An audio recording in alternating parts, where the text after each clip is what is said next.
আমাৰ অসমত আপোনালোকে জানে যে 9,35,682 জন ব্যক্তিৰ আধাৰ কাৰ্ড ভাৰত চৰকাৰে যদিও বায়োমেট্ৰিক সংগ্ৰহ কৰিছিলে কিন্তু আধাৰ কাৰ্ডসমূহ বিতৰণ কৰাটো বন্ধ কৰি ৰাখিছিলে। এই লোকসকল সেই লোকসকল আছিল যিসকলে ফেব্ৰুৱাৰী 2019 পৰা আগষ্ট 2024 এই সময়ছোৱাৰ ভিতৰত এনআৰসি বা আধাৰ কেন্দ্ৰসমূহত বায়োমেট্ৰিক দিবৰ বাবে তেওঁলোকে সেই কেন্দ্ৰসমূহলৈ গৈছিল। যোৱা কিছুদিন ধৰি এই লোকসকলে 9,38,865 গৰাকী যি লোক আছে তেওঁলোকে বিভিন্ন সময়ত অসম চৰকাৰৰ ওচৰত অভিযোগ কৰি আহিছিলে যে আধাৰ কাৰ্ড বন্ধ হৈ থকাৰ বাবে তেওঁলোকে স্কলাৰশ্বিপ, ৰেচন কাৰ্ড, বিভিন্ন ধৰণৰ চৰকাৰী সুবিধাৰ পৰা বঞ্চিত হৈ আহিছে। আৰু এই ব্যক্তিসকলৰ ভিতৰত বহুবিলাক এনেকুৱা ব্যক্তি আছে যিবিলাক ব্যক্তিৰ এনআৰসিৰ লগত কোনো সম্বন্ধ নাছিলে, তেওঁলোকে মাত্ৰ সেই সময়ছোৱাত আধাৰ কাৰ্ডৰ বাবে বায়োমেট্ৰিক দিবৰ বাবে গৈছিলে। অৰ্থাৎ এই আধাৰ কাৰ্ড আৰু এনআৰসিৰ কোনো প্ৰত্যক্ষ সম্পৰ্ক নাছিলে। সম্পৰ্ক ইমানেই আছিলে যে সেই 4 মাহৰ সময়ছোৱাৰ ভিতৰত তেওঁলোকে বায়োমেট্ৰিক দিবৰ বাবে এনআৰসি বা আধাৰ সেৱা কেন্দ্ৰসমূহলৈ গৈছিলে আৰু তেতিয়া এনআৰসি আৰু আধাৰ সেৱা কেন্দ্ৰ একেটাই আছিলে, দুটা পৃথক পৃথক নাছিলে। এই বিষয়টোৰ ওপৰত অধ্যয়ন কৰিবলৈ আমি এখন কেবিনেট সাব কমিটি গঠন কৰিছিলোঁ। কেবিনেট সাব কমিটিখনে অসমৰ প্ৰায়বোৰ সদৌ অসম ছাত্ৰ সন্থাকে ধৰি সংগঠনসমূহৰ লগত আলাপ আলোচনা কৰিছিলে আৰু তেখেতসকলেও এটা ঐক্যমতত উপস্থিত হৈছিলে যে এনআৰসি আৰু আধাৰ কাৰ্ডৰ কোনো প্ৰত্যক্ষ সম্বন্ধ নাই আৰু সেই কাৰণে আধাৰ কাৰ্ডসমূহ যদি ভাৰত চৰকাৰে বিতৰণ কৰে তেতিয়াহলে কাৰো আপত্তি নাথাকিব। এই বিষয়টো আমি কেবিনেটলৈকে লৈ গৈছিলোঁ।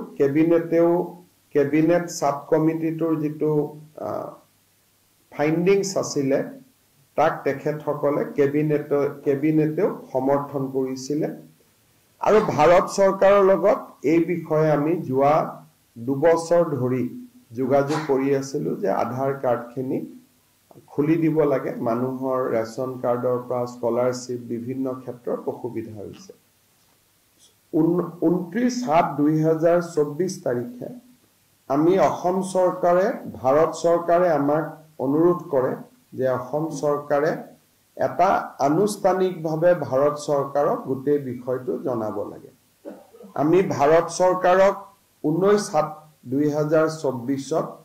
এটা ফৰ্মেল প্ৰপোজেল দিওঁ যে এই 9,35,682 জন ব্যক্তিৰ আধাৰ কাৰ্ডসমূহ মুকলি কৰি দিব লাগে। আমি দিয়া পত্ৰখনৰ ওপৰত ভাৰত চৰকাৰে সলিচিটৰ জেনেৰেল অফ ইণ্ডিয়াৰ পৰামৰ্শ লয় আৰু যোৱাকালি 27/8/2024 তাৰিখে ভাৰত চৰকাৰে UDI যি আমাৰ আধাৰ কাৰ্ডৰ যিটো অথৰিটি, ইউনিক আইডেন্টিটি যিটো অথৰিটি আছে, তেওঁলোকক নিৰ্দেশ দিছে যে অসমৰ বন্ধ হৈ থকা আধাৰ কাৰ্ডসমূহ মুকলি কৰি দিব লাগে